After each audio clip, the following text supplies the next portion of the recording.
So I was just sitting here randomly cleaning up my office, and then I got a text message from somebody who's like that they needed a catering order for a private jet tomorrow, and yeah, they just paid me $500.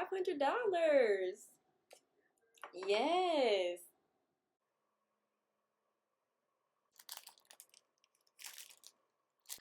I have a couple minutes to spare. Get into some knowledge. This is our test run. This is us putting a good effort in. I think that's really important too, just to show up and just see how things are. You never know.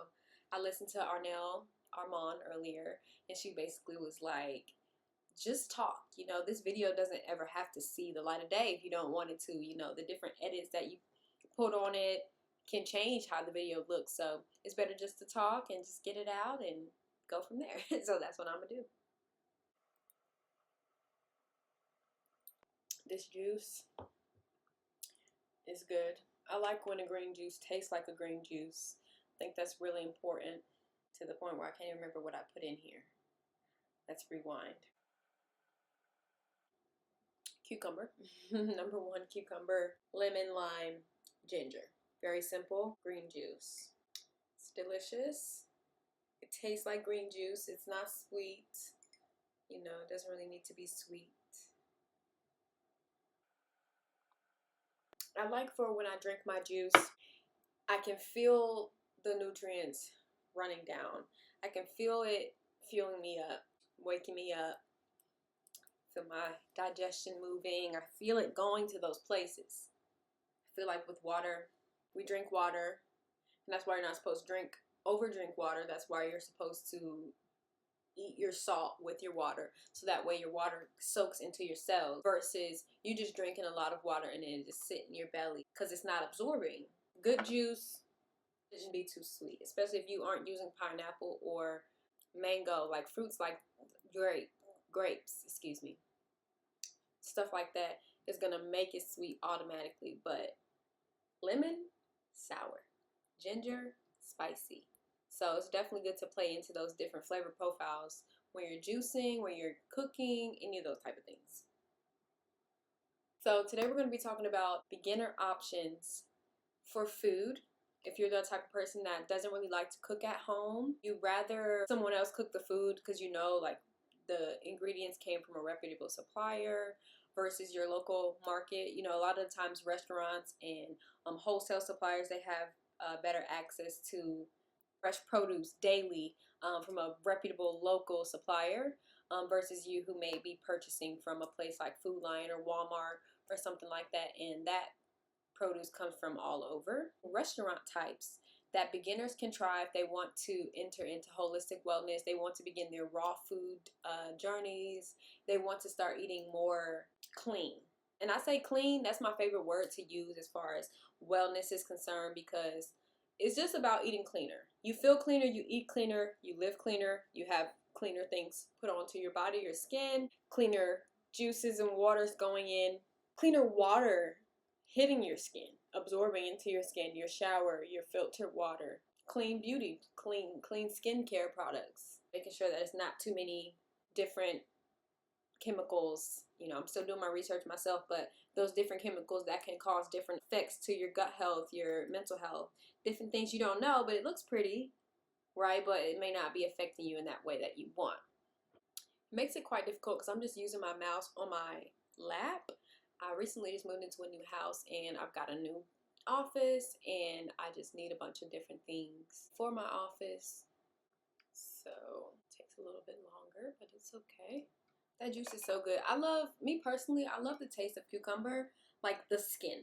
Like when you peel the skin off of it, it kind of just has like a different taste. What is it? We would like to proceed. That's what we like to hear. That is what we like to hear. Hold on, y'all. Okay, so just a little side note. I'm a chef, and it's January. It's February, actually. We're first now. And every February I get into this mood, like I just need to do Valentine's dinners. I need to be cooking for people. I'm stepping into a different version of myself. I'm almost turning 25. I've been a chef since I was 19. So just kind of still barely putting my foot in the door when it comes to the type of techniques I want to show, the food I like to cook, just the different ways I want to enter into the culinary hospitality arena.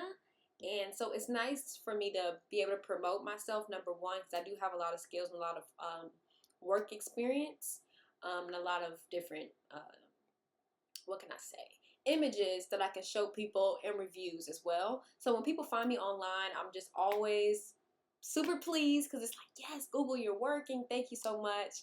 And that's all I could really ever ask for is some leads, some clients, some people to find me, because I have so much to offer and, you know, need that dinero for real. So anywho, I need to send this invoice off. So give me 1 second. I hope I spelled everything right. Like, that's where my OCD be coming in. Like, awesome. I will send you a finalized what? Finalized PDF invoice. I'll just send through text if that works better. Also, I can create a simple payment link if the invoice is not working for you. Thanks again. Okay, yeah, I spelled everything right. Okay, so overall, I'm charging my clients this price for this many people. That's not bad. I could have been $100 per person on them, but I wasn't going to do that because it's no point of taxing. I like to just do things based off of like, what's the market price for everything? How much, you know, what's the quantity? How much per person is going to eat? You know, I do it really fair catering prices, because food is just what it is. There's no reason to hike it up. It's already high. That's the point. Food is food. And that brings me to this point as well. Like, people rather grocery shop. Oh, I'm going to go grocery shopping. Me personally, I go grocery shopping. Sometimes I'm like, I probably should have saved half my grocery money so that I could go to Kava and go to these different places, because I be outside. Like, I'm here sometimes at the house. Most of the time I'm out doing orders, going to the library, exploring, and I need a bite to eat while I'm out. If I don't bring my fruits, you know, that I packed, or a juice that I packed, or some nuts or something like that. And I just saw a video earlier that somebody was like, you can't grow that booty eating a handful of almonds, girl. And I'm like, yeah, I would definitely rather eat nuts or something like that, of course, versus stopping to get fast food. So it's harder to find options, and that's the whole point of this video. I want you to know what your options are depending on who you are, what you like, and whatever. So, I get paid to speak with labels. Send an invoice. For real, baby. Send that invoice. Let me create this payment link. I'm trying to make a video for y'all, but I got to get paid, baby. I love that. We would like to proceed. I know that's right, boo. I would like to proceed too. Pay that invoice, boo. Please. Please. I need it. Nah, you know how it is with business. You know, you do most stuff so that when the next time you see this person, or the next time they need you for a service, they know that they can come to you. That's where word of mouth and marketing and stuff like that come from. In this society, it's never stopped. You got to get out there and have word of mouth about something. The only reason that people come and watch YouTube videos because maybe their friends sent it to them, or of course, you know, organically, we click and we look at different videos. I get distracted. That's one thing y'all gonna have to get used to about me. Let's move on. I sent him that invoice link, so let's get back to business. It's always business. Okay, so restaurant number 1 is going to be farm-to-table restaurants. They use ingredients that are locally sourced. So these ingredients are going to be from your local farms, the places that are around you.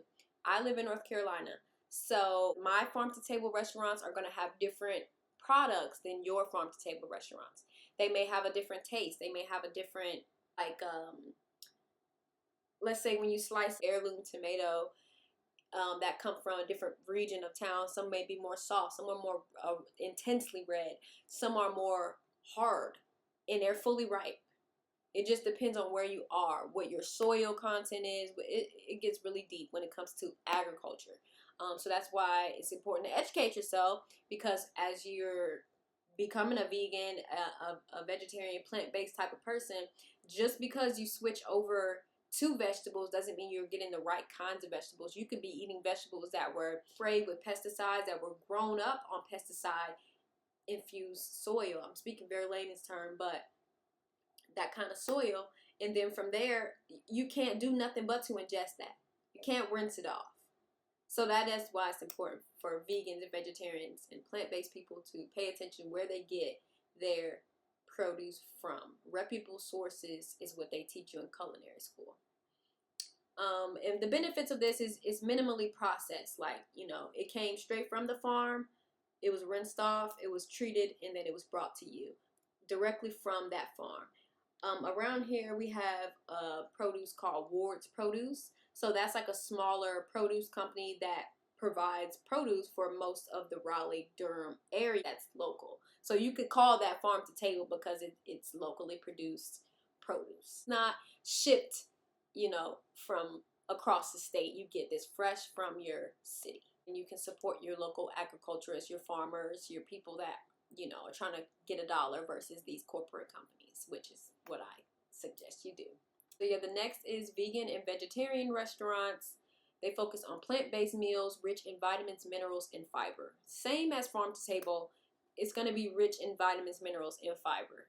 Vegan restaurants kind of have a thing to where you're going to be buying more processed products. In my opinion, that's where you're going to get your imitation meat products. Sometimes they use jackfruit, but other times they are using soy and pea protein based meat mixes, which I'm not opposed to. I eat that. When I want a burger, I'm a fiend for a burger. A cheeseburger, I'm just separating myself from cheese. So I'm going to do an Impossible Burger. Okay? Don't hate. It supports heart health, reduces inflammation, offers sustainable eating options. To me, vegan and plant-based vegan, like I said, you could eat that stuff and you could still gain weight, which is not a bad thing. I want to gain weight.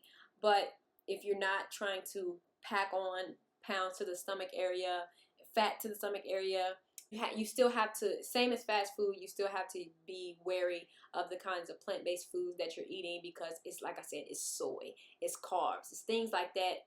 They're using flour to make the meat. So you can see how that's automatically gluten, that's automatically carbs, you're just automatically money paid. I gotta get to work, but I'm gonna finish talking to y'all first. This video is all over the place, but I hope y'all like it. First video alert. First video alert. Boo, boo, first video alert. But I love it. I'm loving it. Let me call my boyfriend. Because when I'm saying I'm so blessed, like, oh, what? And I deserve it. I deserve it. I deserve everything that's coming to me. But my boyfriend didn't answer because he's working. He's just, hello. Hi, I just want to give you some news really quick if you have a second. And they sent the money. Yeah, so he said I can drop the stuff off tonight or drop it off tomorrow morning by 6:30. I'm just making the food for them, setting it up, the platters, and then they gonna take it on the plane and give it out. I know. Oh my God. Okay, boo, but that's all. Love you. Bye. Yay! I'm so happy. Clap. I'm so happy. Clap. My niece loves that. Okay. I want to finish this video, but I really have to work. I have to do that. That is very important because you're talking about 6:30 tomorrow. That's less than 12 hours to get all of that done, and it's not a lot, but it. Hey. I'm sorry for the disruption though. For real. I definitely have to cater this private jet party for these people, but I will get back to you soon.